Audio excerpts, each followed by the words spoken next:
Trading account gross profit या gross loss जानने के लिए बनाया जाता है। इसमें हम डायरेक्ट इनकम और डायरेक्ट एक्सपेंस यानी डायरेक्ट कॉस्ट दिखाते हैं।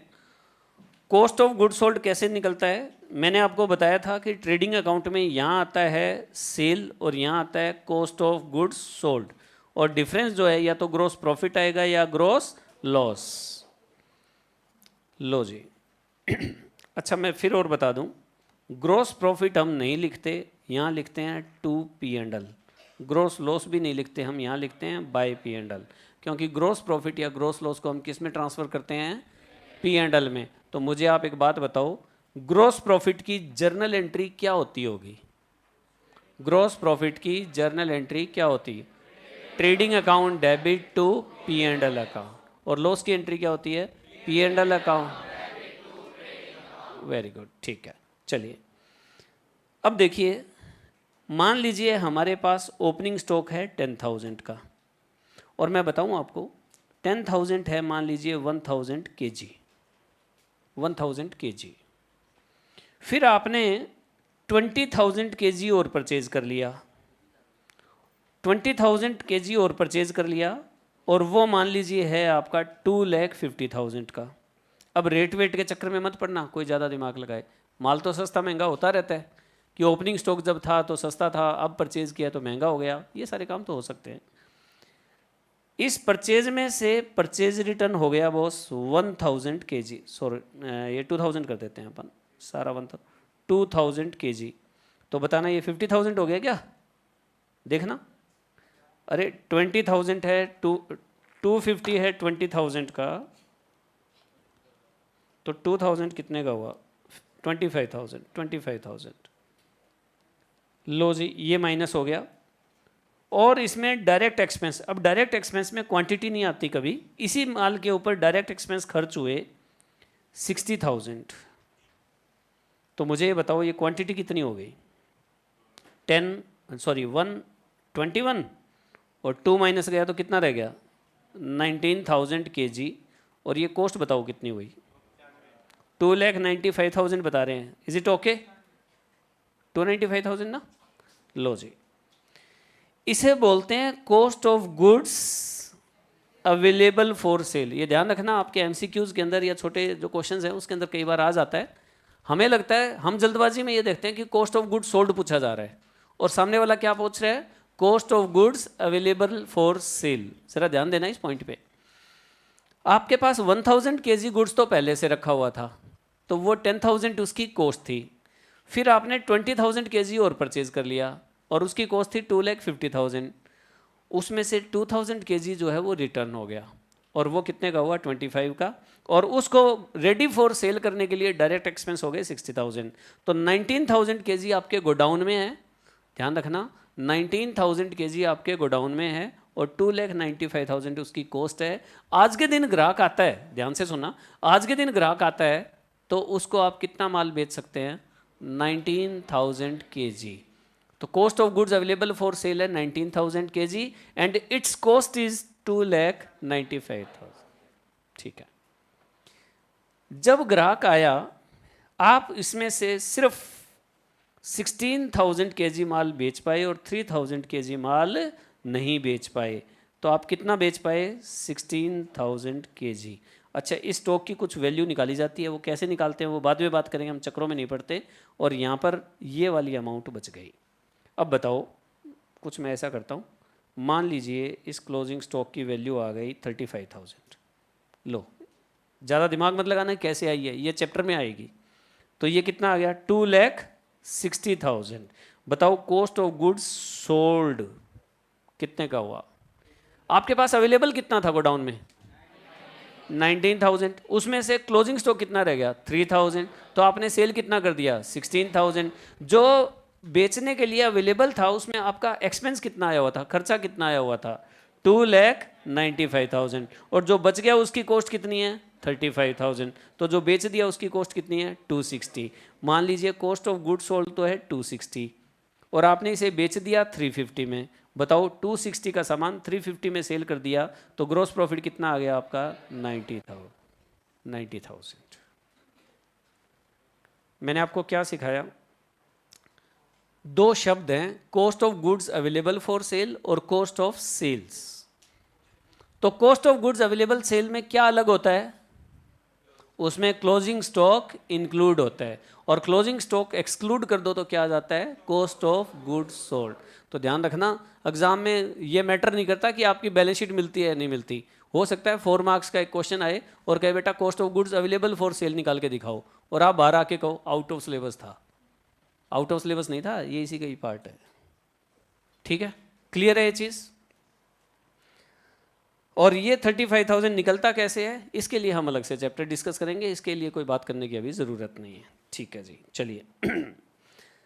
अब इसका मतलब ये हुआ, मैंने आपको ये बताया कि जब मैं ट्रेडिंग अकाउंट बनाता हूँ तो ट्रेडिंग अकाउंट के अंदर opening stock, add purchase, add नहीं लेस परचेज रिटर्न और ऐड डायरेक्ट एक्सपेंस, तो ये है cost of goods available for sale, और उसमें से क्लोजिंग माइनस कर दूं तो ये आ जाता है कॉस्ट ऑफ गुड्स सोल्ड, और ये आ जाती है सेल, तो ये आ जाता है ग्रॉस प्रॉफिट बैलेंसिंग फिगर।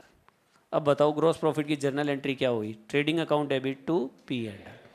अब तक जितनी बात बताई है इसमें किसी बच्चे को कुछ पूछना है तो पूछो ज़रा।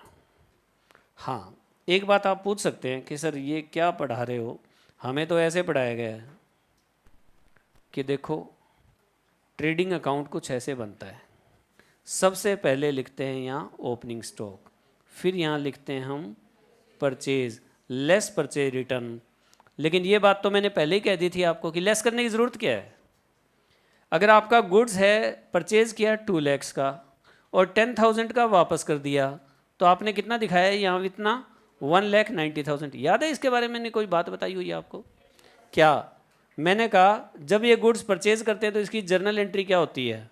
Purchases account debit to creditors account 2 lakh, और फिर परचेज रिटर्न करोगे तो creditors account debit to purchase return कितना? 10,000। और ईयर के एंड में ट्रेडिंग अकाउंट बनाने से पहले हम इन दोनों को आपस में सेट कर देते हैं। एंट्री क्या होती है? Purchase return account debit to purchase. याद है क्या कुछ आप लोगों को? हाँ, तभी मैं कह रहा हूँ बार बार नोट्स पढ़ते रहा करो। अब ये देखो, परचेज डेबिट हो रहा है 2 लाख से, क्रेडिट हो रहा है 10,000 से, तो नेट बैलेंस कितना बच गया? 190। तो ये नाटक करने की ज़रूरत ही नहीं है आपको, परचेज 190 आता है सीधा ही। तो पहली बात तो मैं आपके दिमाग से ये चीज़ हटाना चाहता हूँ कि ट्रेडिंग अकाउंट के फॉर्मेट में जो तुम लिखते हो ना, to purchase less purchase return, ये गलत है।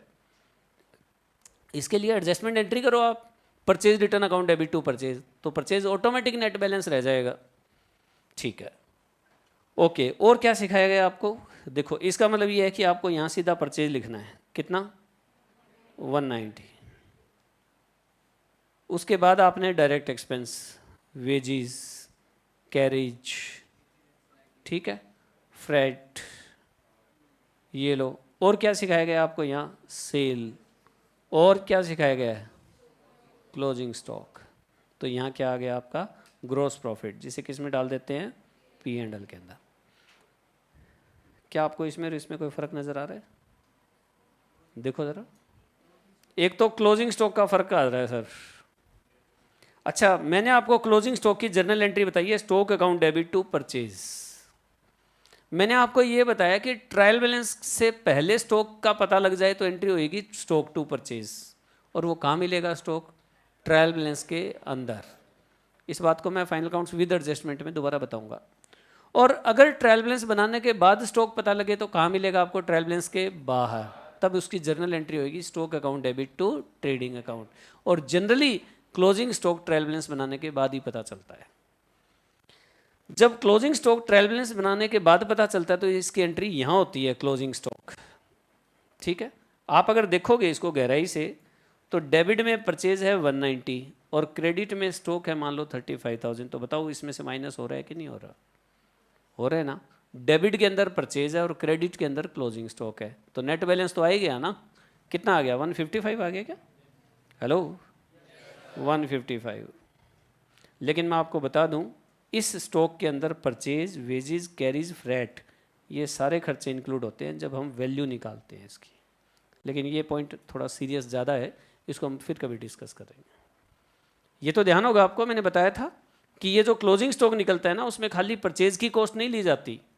इसके अंदर मान लीजिए ये था 100% गुड्स और ये बच गया मान लीजिए 20% गुड्स, तो 20% में इसका 20%, इसका 20%, इसका 20%, इसका 20%, ये सब लिया जाता है। ठीक है ना, बात समझ आ रही है?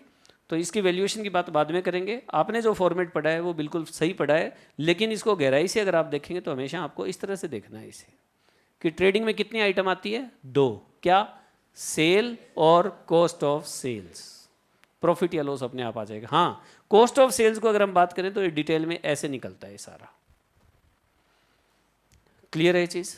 चलिए अब हम आगे बढ़ रहे हैं। हाँ, एक फीफो मेथड की बात लिखी हुई है, तो ज़रा ध्यान दो। मैंने आपको बताया कि मेरे पास ट्रेडिंग अकाउंट है, मेरे पास ओपनिंग स्टॉक है इतने का और परचेजेज है इतने की, मान लो इस क्वेश्चन में और कुछ नहीं है, और फिर मुझे माल बेचना है। तो जब कस्टमर मेरे पास आता है तो पहले मैं किस में से सेल करता हूँ? Out of opening stock. पहले ओपनिंग स्टॉक वाला बेचता हूँ और फिर आउट ऑफ परचेज ये वाला सेल करता हूँ। तो जो क्लोजिंग स्टॉक मेरे पास बचता है वो कहाँ से बचता है? Out of purchase. तो ये मेरे पास ग्रॉस प्रॉफिट या ग्रॉस लॉस आता है। ये बात क्लियर रहनी चाहिए। आपके पास पहले से क्या रखा हुआ था? ओपनिंग स्टॉक, और फिर आपने क्या किया? तो नंबर 1 पे कौन था? ओपनिंग, और फिर क्या किया? परचेज। तो जब कस्टमर आएगा तो पहले नंबर 1 वाला भेजोगे और फिर नंबर 2 वाला भेजोगे। इस नंबर 2 वाले में जो बच जाएगा उसे क्लोजिंग स्टॉक कहते हैं। तो पहले जब जो पहले आया है वो पहले जाता है, तो इसके लिए एक मेथड यूज किया जाता है जिसका नाम क्या है? फीफो। क्या मतलब? First in first out. ठीक है। अगर इसको पहले सेल करते और फिर इसको सेल करते तो इसे बोलते हैं LIFO, last in first out. लेकिन कुछ मेंशन ना हो तो हमारा एक अकाउंटिंग स्टैंडर्ड 2 है इन्वेंट्री को लेकर, और वो कहता है कि आपको कौन सा मेथड लगाना है? FIFO, first in first out. कुछ भी मेंशन ना हो तो आपको फीफो लगाना है। क्लियर है ये बात? चलिए, ये बात तो फ्री में आ गई समझो। इसके साथ फिर हम आ रहे हैं ट्रेडिंग अकाउंट। आप देख पा रहे हैं ट्रेडिंग अकाउंट का फॉर्मेट। यहाँ आती है डायरेक्ट कॉस्ट और यहाँ आती है direct income, sale of goods, cost of sales और ग्रॉस प्रॉफिट। तो ग्रॉस प्रॉफिट का मतलब ये हो गया क्या? Direct income minus cost of goods sold. ठीक है जी। डिटेल में अगर बात करोगे तो कुछ ऐसे होगा। कॉस्ट ऑफ गुड्स सोल्ड कैसे निकलता है? Opening stock. Cost of goods sold कैसे निकलता है? ये यहाँ नहीं है। Opening stock, purchase, purchase return, wages, carriage और लेस क्लोजिंग स्टॉक। और ज़रा ध्यान देना, क्लोजिंग स्टॉक के अंदर पता है क्या क्या इंक्लूड होता है? कॉस्ट ऑफ परचेज, वेजेस और कैरिज। मान लीजिए ये 100% परचेज थी और आपका स्टॉक बच गया 10%, तो इस पूरे का 10% माइनस किया जाता है। क्या ये बात समझ आ रही है सबको? हेलो? नहीं नहीं, मैं दोबारा समझाऊंगा। देखो, पता है क्या होता है, आपने 10,000 का तो गुड्स परचेज किया और वेजेज आ गई उसके ऊपर 1,000 और कैरीज आ गई उसके ऊपर 500, तो आपके पास cost of goods available for sale कितना हुआ? 11,500। और ये 100% गुड्स था, उसमें से 90% गुड्स बिक गया, तो बताओ क्लोजिंग स्टॉक कितना रहा? 10%।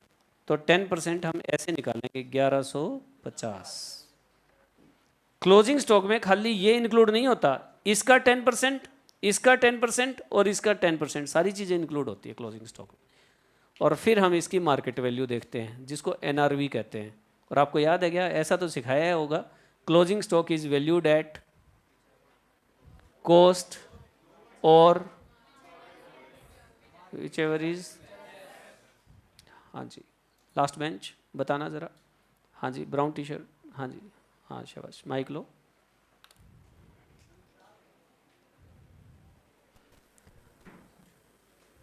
वो रहा माइक आपके पास। वो एक और है, वो कह रहा हूँ मैं। देखना, हेलो बोलना शायद।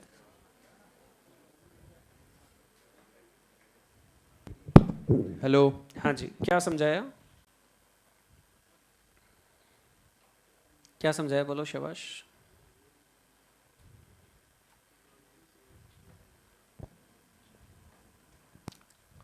चलो प्रिय मित्र को दे दो।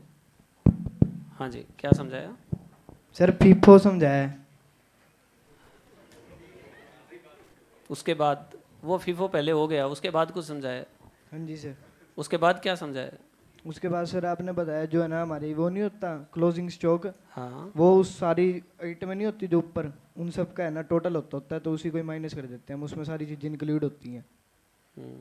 इधर वाले दोस्त को यहाँ भेज दो सीढ़ियों के पास। अब देख ले, खुद काम कर गया, तेरे को खड़ा कर दिया। कोई बात नहीं, क्लास में नहीं थे ना। सामान लिया हो कुछ, नोटबुक वगैरह? खाली तो क्या पार्टी करोगे यहाँ? सामान कहाँ है आपका?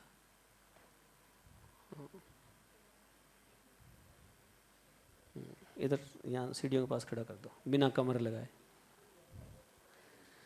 हाँ जी चलिए। हाँ जी, इसमें किसी को कुछ पूछना है तो बोलो। यस, ठीक है, आगे बढ़े। चलिए, प्रॉफिट एंड लॉस अकाउंट। मैंने आपको ये भी बता दिया कि प्रॉफिट एंड लॉस अकाउंट में ये जो ग्रॉस प्रॉफिट लिखते हो, यहाँ क्या लिखा जाएगा? बाय ट्रेडिंग अकाउंट या टू ट्रेडिंग अकाउंट। देखो, किसी बच्चे के लिए चमत्कार हो रहा हो तो, जब हम ट्रेडिंग अकाउंट बनाते हैं तो ग्रॉस प्रॉफिट को लिखते हैं टू पी एंड एल और ग्रॉस लॉस को लिखते हैं बाय पी एंड एल। इन दोनों में से एक आएगा। और जब पी एंड एल अकाउंट बनाते हैं तब हम इधर है तो क्या लेकर जाएंगे? बाय ट्रेडिंग अकाउंट, और इधर है तो क्या लेकर जाएंगे? To trading account. ठीक है जी। और इससे हमें क्या पता चलता है? नेट प्रॉफिट या नेट लॉस। तो इधर होता है नेट प्रॉफिट और इधर होता है नेट लॉस, लेकिन हम इसको कहाँ ट्रांसफ़र करते हैं? कैपिटल अकाउंट में। और इसको भी कहाँ ट्रांसफ़र करते हैं? कैपिटल अकाउंट में। अब मुझे ये बताओ कि नेट प्रॉफिट की जर्नल एंट्री क्या हुई? P and L account debit to capital account. और नेट लॉस की जर्नल एंट्री क्या हुई? Capital account debit to P and L account. ठीक है जी, बात समझ आ गई।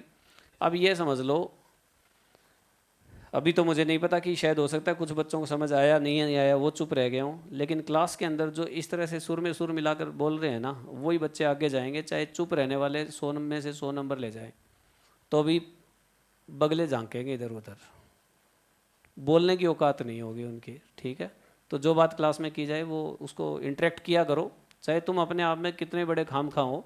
लेकिन अगर आपके अंदर, अगर एक तो ये है कि मैं बोल के क्यों खराब हूँ, वो एटीट्यूड है कि आई नो एवरीथिंग, तो ख़त्म हो तुम। और अगर तुम्हें बोलना नहीं आता तो तुम काम के ही नहीं हो किसी के। तो बेशक आपके 100 मार्क्स आते हो, तुम ख़त्म सिंह हो। ठीक है जी, ये ध्यान रखना। ये दिल पे चोट लगी हो तो अच्छी बात है, नहीं लगी हो तो मुझे बताओ, मैं थोड़ी और कोशिश करूँगा। लेकिन बुरा लगना बहुत ज़रूरी है, मेरी बात का बुरा लगना बहुत ज़रूरी है। मैं चमची मारने के लिए नहीं हूँ, तुम्हारी औकात दिखाने के लिए हूँ। ठीक है, तो सब बच्चे क्लास के अंदर इंटरेक्ट करेंगे। ठीक है जी, चलो।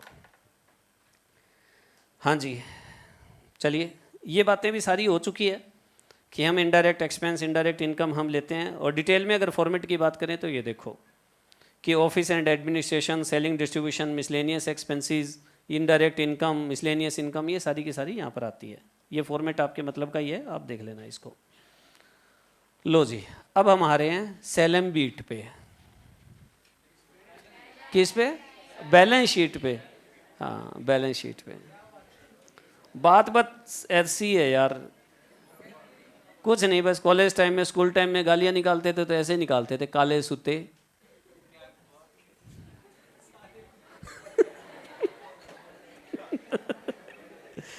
दोस्त ऐसे थे कि बस उनको ऐसे ही बोलना पड़ता था, तो पढ़ाने में भी ये आते आ गई, शेलम बीट। अब सारे बोल के देख रहे हैं। चिंता मत करो, यहाँ से बाहर जाने तक समझ आ जाएगा कि क्या हुआ है।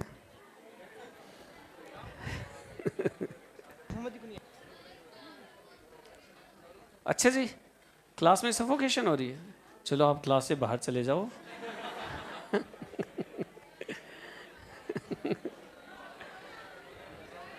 किस वजह से हो रही है?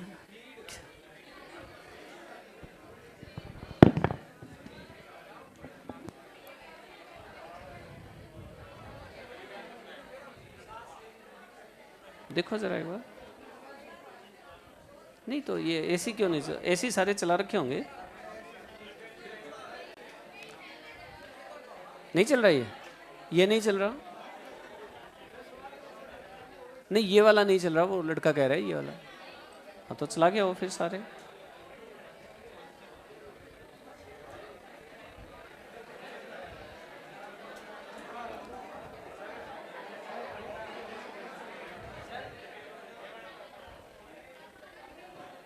ये आपकी तरफ करके चलवा देता हूँ।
लो भाई सुनो एक बार, चलो इतना टाइम मैंने दे दिया है, अब सुन भी लो कि ठीक है, यहाँ सारी कोशिशें की गई है कि आपको एक पर्टिकुलर जो माहौल है वो दिया जाए, चाहे कॉलिंग का हो चाहे स्टडी का हो। उसके बावजूद ज़रूरी नहीं है कि सब कुछ मिले, ठीक है ना। वो किसी ने लिखा है कि हर किसी को मुकम्मल जहाँ नहीं मिलता, किसी को ज़मीं तो किसी को आसमान नहीं मिलता। तो हर चीज़, वाह वाह ठीक है, फिर रोया मत करो ठीक है ना। तो आप लोगों को ये बात दिमाग में बिठा लेनी चाहिए अच्छे से कि हर चीज़ हर वक्त नहीं मिलेगी, कभी कोई एक चीज़ मिलेगी तो दूसरी चीज़ नहीं मिलेगी। बात समझ आ गई आपको? तो थर्ड वन, चुप होइए थोड़ी। थर्ड वन क्या है कि आप लोगों को अपने आप को इस तरह से तैयार करना है कि सिचुएशन कितनी भी नेगेटिव हो बेशक, हमें परफॉर्म करना है। बात समझ आ गई? ठीक है। और आपको कहीं दूर जाने की ज़रूरत नहीं है। मैं आपको बता दूं, मेरी मम्मी अभी हॉस्पिटल में एडमिट करने के लिए यहाँ से मेरे दोस्त गए हुए हैं, काफ़ी हालत ख़राब है उनकी और हॉस्पिटल में एडमिट करवाना है उनको। लेकिन मुझे अपनी ड्यूटी भी पता है कि आपका एग्ज़ाम का जो टाइम है वो बहुत नज़दीक है, तो मुझे यहाँ पढ़ाना प्रायोरिटी पे था। तो सिचुएशन क्या है वो देख लो तुम। मेरे दोस्त तो मेरी मदर को एडमिट करवाने गए हुए हैं और वो कह रहे हैं कि तू अपना काम कर, कोई दिक्कत नहीं है, ज़्यादा ज़रूरत पड़ी तो हम बुला लेंगे और मैं बीच में से चला जाऊँगा, लेकिन तब तक तो मैं पढ़ा ही रहा हूँ। लेकिन शायद मैंने एक क्लास पहले ली थी, एक अब ली है। आपको पता चला क्या ऐसी सिचुएशन है? नहीं पता चला ना, तो नहीं पता चलना चाहिए। आपको ज़िंदगी में किसी तरह की सिचुएशन को फेस करना पड़ सकता है, but show must go on. आपको अपनी परफॉर्मेंस में डाउनफॉल नहीं आने देना है। ठीक है, आपने प्रॉब्लम बता दी, मैं जितनी सॉल्व कर सकता हूँ उतनी सॉल्व कर दूंगा, but show must go on. यूँ नहीं है कि शोर शराबा कर दो, हाय तो बम मचा दो, मर गए। हाँ, किसी को प्रॉब्लम है, फिजिकल प्रॉब्लम है, किसी को सांस की प्रॉब्लम है हो रहा है, तो वो बात कर सकता है, उनको मैं ऊपर आराम से बिठा दूंगा या इनको ये लेक्चर डिलीवर कर दूंगा। ऑनलाइन ले लेना ये लेक्चर, अभी के लिए जा सकते हो। कई बार होता है मौसम के अंदर बहुत ज़्यादा घुटन होती है, सफोकेशन ज़्यादा होती है, तो जो बीमार बच्चे हैं तो वो उनके साथ ऐसा हो सकता है, वो स्पेशल बता दें, फिर उनको बर्दाश्त नहीं करना है। लेकिन अगर फिजिकली फिट है ना, तो फिर छोटी मोटी चीज़ों को एडजस्ट करना सीखो लाइफ के अंदर, ठीक है ना। आप लोगों को तो सब कुछ मिल रहा है। देश के ऐसे ऐसे हिस्सों में जहाँ पर खाने को रोटियाँ नहीं है, उनके घर में लाइट नहीं है, वो बच्चे गंदे नाले के ऊपर बैठ के स्ट्रीट लाइट पे मोमबत्ती से पढ़ते हैं और आईएएस ऑफिसर बनते हैं। आप तो उसका 10% भी कोर्स नहीं कर रहे, समझ गए ना। उन बच्चों के पास कुछ भी नहीं होता, रहने को छत नहीं होती, खाने को भोजन नहीं होता, स्ट्रीट लाइट में पढ़ते हैं, मोमबत्ती के नीचे पढ़ते हैं, गंदे नाले के पास उनकी झुग्गियाँ हैं और वो आईएएस ऑफिसर बनते हैं। आप यूट्यूब पे सर्च करना, मिल जाएंगे, ठीक है। तो ज़िंदगी में कुछ अनएडजस्ट, मतलब कुछ थोड़ा बुरा होना हो तो सबसे बुरा सोच लो, तो आपको सबसे अच्छा मिलना शुरू हो जाएगा। चलो आगे। हाँ जी सुनिए, नेक्स्ट बैलेंस शीट। अब मुझे हर कोई बच्चा ये बताएगा कि बैलेंस शीट इस शेप में बनती है। एक तो इसको बैलेंस शीट, या हम कहें शीट ऑफ बैलेंसेस,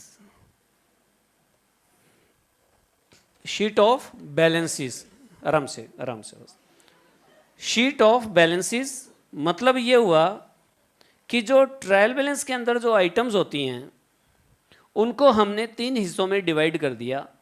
एक आइटम वो जो ट्रेडिंग में जाएगी, एक आइटम वो जो P&L में, जो ट्रेडिंग में जाकर क्लोज हो जाएगी, एक जो P&L में जाकर क्लोज होंगी, और एक जो क्लोज नहीं होंगी, उनके बैलेंसेस अवेलेबल होंगे।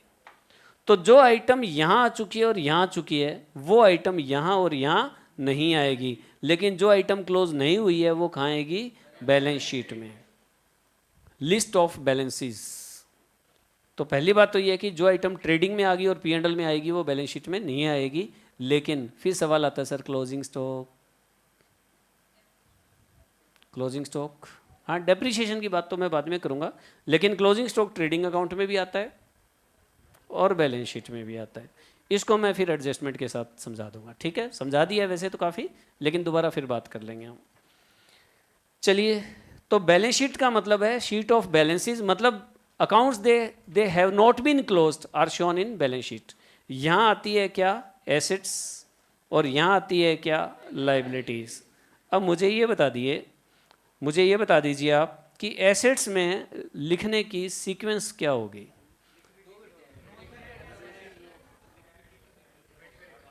हैंड रेज करो, किस किस बच्चे को पता है? हैंड रेज करो, शाबाश। ऐसे नहीं, बस चुप रहो और हैंड रेज करो। हाँ शाबाश, बहुत अच्छे।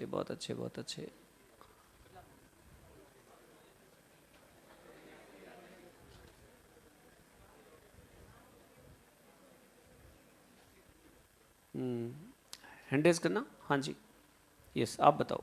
हाँ यस,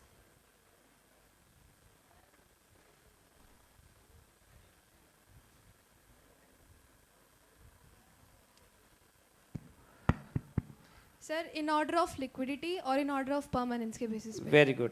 कि हम बैलेंस शीट को 2 तरह से तैयार कर सकते हैं, लिक्विडिटी ऑर्डर में और परमानेंसी ऑर्डर में। चलिए वेरी गुड, बहुत अच्छे। अब नेक्स्ट, और कौन कौन बच्चों ने हाथ खड़ा किया हुआ था? आप रख दो बेशक। हाँ जी, गुड। हाँ जी, आप माइक लीजिए। दिख नहीं रहा, इसके बैग में मिलेगा।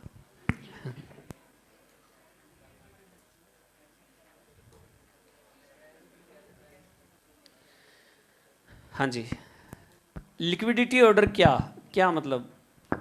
जो एसेट्स मतलब कि छेती कैश में कन्वर्ट हो सकती हैं, उनको सबसे पहले लिखते हैं, फिर उसके बाद में उसको जैसे सबसे पहले क्या लिखेंगे? कैश, और सबसे लास्ट में इंटेंजिबल एसेट्स। ठीक है, बीच में भी कोई सीक्वेंस है या नहीं है? ऐसे तो डेटर्स पहले बिया, फिर debtors, closing stock, prepaid expenses, ऐसे। Very good. तो प्रीपेड एक्सपेंस कैश में तो कन्वर्ट नहीं हो सकते? सो फ्यूचर में तो होता है। कैश में कन्वर्ट नहीं, मतलब कि एसेट है हमारी। हाँ ठीक है, यस। यहाँ से किसने हाथ खड़ा किया था? हाथ खड़ा करो, शाबाश। हाँ जी, हाँ माइक दे दो। अब सबके हाथ नीचे हो गए। क्या हम तो मजाक कर रहे थे, आप तो सीरियस हो गए। सर इसमें पहले करंट एसेट्स आएगी जितनी भी होती है, हाँ उसके बाद जो फिक्स एसेट्स है वो आनी शुरू हो जाएगी। जैसे पहले वो तो ठीक है। करंट असेट्स में सबसे पहले कौन सी आएगी? कैश। थोड़ा स्पीड स्लो रख, आराम से। करंट असेट्स में सबसे पहले कैश। हाँ कैश, फिर कैश एट बैंक। फिर कैश एट बैंक, ओके। फिर मान लिया। डेटर। हाँ डेटर्स, बीआर। बीआर और वो क्या नाम है? क्या नाम? सर प्रीपेड एक्सपेंसेस हो गए सर, प्रीपेड एक्सपेंस, उसके बाद वो एक्रूड इनकम हो गई, अक्रूड इनकम, शाबाश, गुड। उसके बाद फिक्स एसेट चलनी होगी। फिक्स्ड एसेट्स में सबसे पहले, ये तो करंट एसेट्स होगी, हाँ जी। फिक्स्ड एसेट्स में सबसे पहले, प्लांट एंड मशीनरी, ठीक है, फिक्सचर्स, ठीक है, लैंड एंड बिल्डिंग, ठीक है, उसका देखिए इंटेंजिबल में आ जाओगे, हाँ, intangible। फ्रेंचाइजीज, हाँ जी, ठीक है, और सबसे इंटेंजिबल एसेट्स लिख दी मैंने, सबसे लास्ट में गुडविल। सबसे लास्ट में गुडविल, गुडविल इंटेंजिबल एसेट्स में सबसे लास्ट में, हाँ जी। क्यों लिखा सबसे लास्ट में गुडविल? कोई जब जब बिजनेस वाइंड अप होएगा ना, जब वेरी गुड, बहुत अच्छे, कि गुडविल हम तभी बेचेंगे जब बिजनेस वाइंड अप होगा, वेरी गुड, बहुत बढ़िया, शाबाश। तो परमानेंसी में जस्ट इसका ऑपोजिट हो जाता है, अगर गुडविल सबसे नीचे जाती है तो गुडविल सबसे ऊपर चली जाएगी, और कैश सबसे ऊपर है तो कैश सबसे नीचे चली जाएगी, वेरी गुड, बहुत अच्छे। हाँ जी, हाँ जी, माइक ले लो, हाँ बंद कर दो दोस्त, बहुत बढ़िया।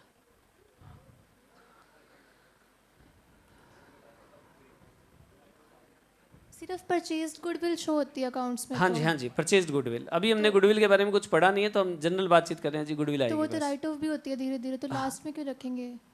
हाँ, राइट ऑफ होती है लेकिन रियलाइज कभी नहीं होती। हाँ, ये जो ऑर्डर डिसाइड किए गए ना, अब मैं समझा देता हूँ, देखो बंद कर दो माइक से, ठीक है, एक बार अब जो मैं बता रहा हूँ वो आप लोग अच्छे से सुन लें और फिर इसके अंदर सवाल खड़े करेंगे सभी बच्चे।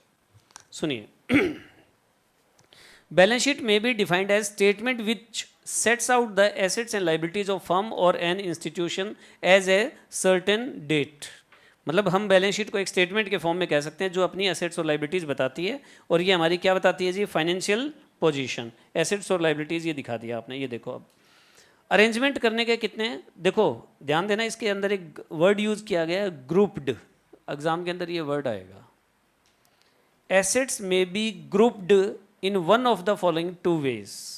एक तो है लिक्विडिटी ऑर्डर, लिक्विडिटी ऑर्डर में क्या होता है, assets which can be converted into cash first is presented first, for example cash, और those assets which are most difficult in this respect are presented at the bottom.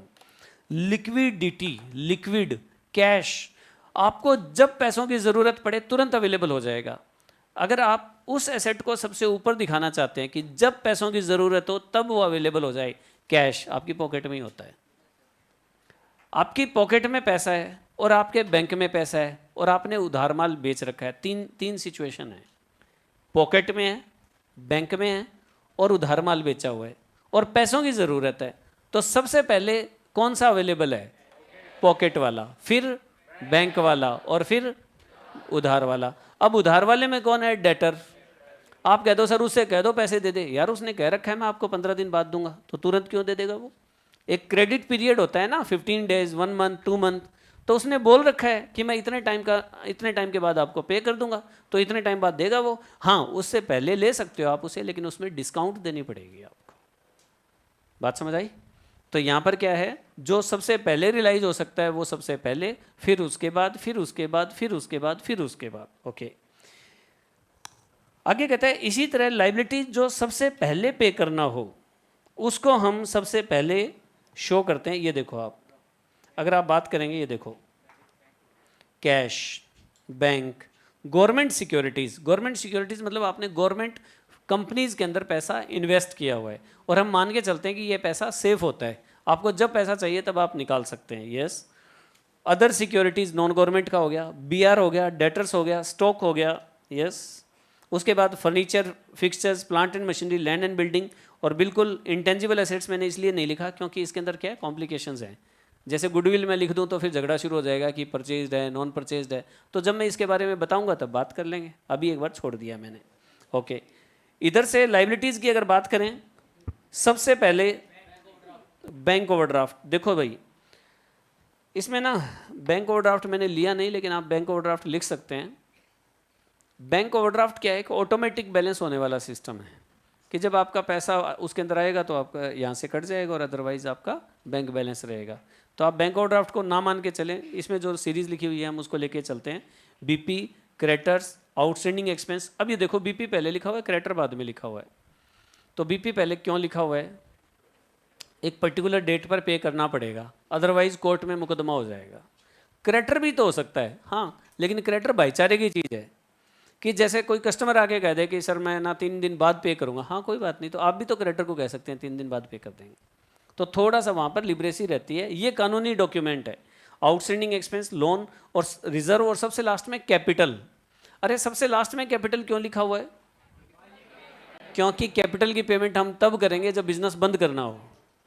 अब मालिक कह दे business को कि मेरी तो कैपिटल वापस कर दे, इसका मतलब वो पैसे वो बिजनेस को बंद करना चाह रहा है, वो शट डाउन करना चाह रहा है।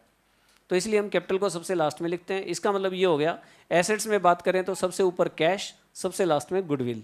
लाइबिलिटीज में बात करें तो सबसे ऊपर बीपी, क्रेडिटर, फिर उसके बाद सबसे लास्ट में कैपिटल। ये है liquidity order, in the order of liquid, पैसों की ज़रूरत के हिसाब से। एक होता है परमानेंसी ऑर्डर। परमानेंसी के अंदर क्या होता है? सबसे परमानेंट एसेट सबसे ऊपर लिखी जाएगी, जैसे गुडविल सबसे परमानेंट। ऐसी क्या चीज़ है जो जब आपका ये हो जाएगा ना कि अब तो धंधा बंदी करना है तब बेचोगे, वो क्या चीज़ है? गुडविल, तो सबसे ऊपर। और सबसे टेम्परेरी एसेट जो किसी भी टाइम आपके यहाँ से निकल सकती है, वो क्या है? कैश, उसको सबसे नीचे लिखोगे आप। ठीक है। लाइबिलिटी में सबसे परमानेंट लाइबिलिटी क्या है जो आपको जिंदगी भर पे नहीं करनी पड़ेगी? कैपिटल। और सबसे टेम्परेरी जैसे ही उसकी मैच्योरिटी आएगी उसको पे करना पड़ेगा आपका बीपी। लेकिन कई बैलेंस शीट के अंदर बीपी ऊपर लिखा जाता है, कईयों के अंदर क्रेडिटर ऊपर लिखा जाता है, तो ये थोड़ा सा ऊपर नीचे चलता रहता है। लेकिन अगर हम बात करें तो क्रेडिटर को थोड़ा सा हम मैनेजेबल मान के चलते हैं और बीपी को हम थोड़ा सा नॉन मैनेजेबल मान के चलते हैं कि बीपी की मैच्योरिटी डेट आ गई और अगर आपने पे नहीं किया तो पुलिस उठा के ले जाएगी। ठीक है, आंटी पुलिस बुला लेगी। लो जी ये लो। सर हाँ जी बताइए। सर इसमें गवर्नमेंट सिक्योरिटीज हमारी फिक्स एसेट्स है ना? देखिए एक बार इस पर सवाल मत उठाइए आप। एक्चुअली इन्वेस्टमेंट्स के बारे में हम अकाउंटिंग स्टैंडर्ड 13 पढ़ेंगे सीनियर क्लास में, तो वहाँ पर हम इन्वेस्टमेंट को दो तरह से पढ़ेंगे, शॉर्ट टर्म इन्वेस्टमेंट और लॉन्ग टर्म इन्वेस्टमेंट। तो अभी तो यूँ मान लो कि मैंने इसको बीच में लिख दिया, ठीक है ना। आपके पास आपके साथ भी आए जब ऐसे ही करना, करंट एसेट्स खत्म होगी और फिक्स्ड एसेट शुरू हो रही है तो बीच में लिख दो। अगर वो करंट है तो ऊपर वाला ले जाएगा, फिक्स्ड है तो नीचे वाला ले जाएगा। लेकिन हम टेक्निकली इसके बारे में कब पढ़ेंगे? जब हम अकाउंटिंग स्टैंडर्ड 13, तो अभी हम इस पे ज़्यादा डिस्कस नहीं करेंगे। ठीक है जी। और सर जो पीएनएल अकाउंट का हम डेबिट बैलेंस शो करते हैं उसकी क्या सीक्वेंस है? वो लास्ट में ही आता है जी, ठीक है ना। इसको फिक्टिशियस एसेट्स बोलते हैं हम। जब आपकी करंट एसेट्स, फिक्स्ड एसेट्स सारी खत्म हो जाती है तो कुछ ऐसी एसेट्स जिनका वास्तव में वजूद नहीं है तो फिक्टिशियस एसेट्स बोलते हैं हम उनको। ठीक है, फिक्टिशियस, फिक्टिशियस जो मर्जी बोलो आप।